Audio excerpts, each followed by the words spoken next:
नमस्कार जय हिंद साथियों। क्या हो अगर आप भारतीय सेना में जाने का सपना देखते हैं, उस सपने को पूरा करने के लिए आप दिन रात मेहनत करते हैं, आखिरकार आपका भारतीय सेना में सिलेक्शन हो जाता है, लेकिन ट्रेनिंग के दौरान आपको भारतीय सेना वापस घर भेज देती है। जाहिर सी बात है, जिसके साथ ये होता है उसको बहुत बुरा लगता है और जिसके ऊपर ये बीतती है उस युवा पर, उसके परिवार के ऊपर और उसके चाहने वालों पर यह मानवीय तौर पर परेशान करने जैसा है। लेकिन वाकई में ऐसा हुआ है और ये वाकया सुनने के पश्चात, देखने के पश्चात आप इस बात के ऊपर मंथन करने को मजबूर हो जाएंगे कि एक युवा कड़ी मेहनत करके, दिन रात मेहनत करके भारतीय सेना में भर्ती होता है और उसको इस कदर वापस ट्रेनिंग के दरमियान वापस घर भेज देना कहां तक उचित है। दरअसल ये वाकया एक नहीं, दो नहीं, बल्कि 15-15 युवाओं के साथ हुआ है और वो भी एक ही ट्रेनिंग सेंटर के युवाओं के साथ। बात करें बिहार के रितेश नाम के शख्स की। रितेश ने बताया कि कड़ी मेहनत के पश्चात वो भारतीय सेना में भर्ती होता है। अग्निपथ योजना लागू होने से पहले कोविड काल के दौरान 2 साल तक भर्ती भी नहीं होती है, उस दरमियान भी वो निरंतर मेहनत करता है। 3 साल की कड़ी मेहनत के पश्चात आखिरकार कैसे भी अग्निवीर भर्ती प्रक्रिया के तहत भर्ती हो जाता है, लेकिन ट्रेनिंग के दौरान उसके पैरों में फ्रैक्चर होता है। इस दरमियान डॉक्टर उसको मेडिकल लीव पर भेज देते हैं और इसके पश्चात रितेश वापस रिकवर होकर मेडिकल की प्रक्रियाओं से वापस गुजर कर और वापस ट्रेनिंग पर लौटता है और अचानक से हाल ही में उसको 7 हफ्ते की ट्रेनिंग के पश्चात मेडिकल के डॉक्टर्स टीम की ओर से, या बोले तो भारतीय सेना की ओर से, उसको डिस्चार्ज लेटर थमा दिया जाता है। अब रितेश और रितेश का परिवार इस बात से बहुत परेशान है कि उनका बेटा कड़ी मेहनत के पश्चात भारतीय सेना में भर्ती होता है और ट्रेनिंग के दौरान कोई जानबूझकर ऐसा नहीं करता। जख्मी होना युवाओं के हाथ में नहीं है और कोई ऐसा चाहता भी नहीं है और लाजमी है कि ट्रेनिंग के दौरान ऐसी घटनाएं हो भी सकती है। ऐसा ही हिमाचल प्रदेश के मोहन सिंह के साथ हुआ है। मोहन सिंह भी अग्निवीर भर्ती प्रक्रिया के तहत भर्ती होता है। कड़ी मेहनत के पश्चात ट्रेनिंग प्रक्रिया के दौरान उसके कंधे में फ्रैक्चर आ जाता है। डॉक्टर उसको मेडिकल लीव पे भेजते हैं।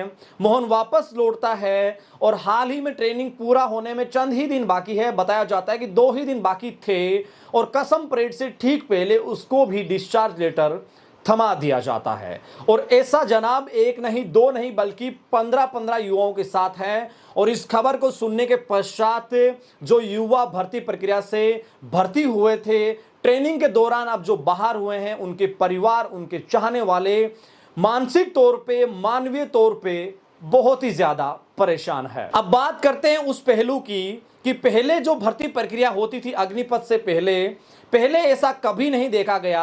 आखिरकार अग्निपथ में ऐसा क्यों हो रहा है?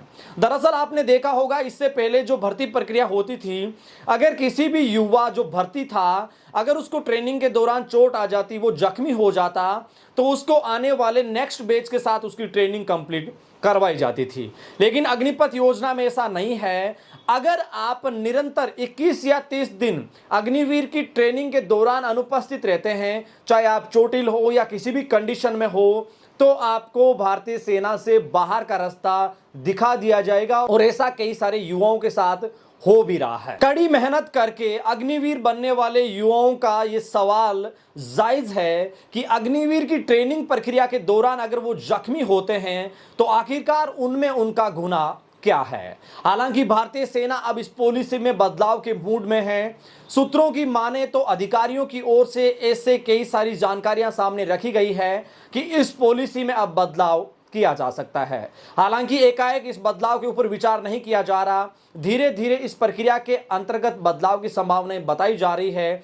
साथ ही कहा जा रहा है कि युवाओं के जोश, जज्बे, जुनून को देखते हुए अब इसमें बदलाव संभवतः होगा। और इसके पीछे वजह यह भी है कि जब अग्निपथ योजना को केंद्र सरकार की ओर से मंजूरी मिली थी, तब यह कहा गया था कि युवाओं के हितों में, भारतीय सेना के हित में, अगर किसी भी प्रकार का अग्निपथ योजना में अगर बदलाव संभवतः नजर आएगा तो उसको जरूर किया जाएगा। तो साथियों, उम्मीद है कि इस पॉलिसी में जल्दी ही बदलाव होगा, जो कड़ी मेहनत करके काफी दिनों के पश्चात एक लंबे समय अंतराल में उनकी मेहनत रहती है और आखिरकार वो अग्निवीर भर्ती प्रक्रिया के तहत भर्ती होते हैं। उम्मीद है कि इस तरीके से उनको ट्रेनिंग के दौरान बाहर नहीं किया जाएगा। इस पॉलिसी में जल्दी से बदलाव भी होगा। साथियों, इसके संदर्भ में आप क्या राय रखते हैं, हमें कमेंट सेक्शन के माध्यम से जरूर बताइएगा। साथ ही सेना भर्ती से जुड़ी हुई सही सटीक ताजा विश्लेषण भरी जानकारी के लिए आप एडी आर्मी पॉइंट परिवार के सभी मीडिया प्लेटफॉर्म को ज्वाइन करना ना भूलें। आपका बहुत बहुत आभार। वीडियो के अंत तक आप बने रहे।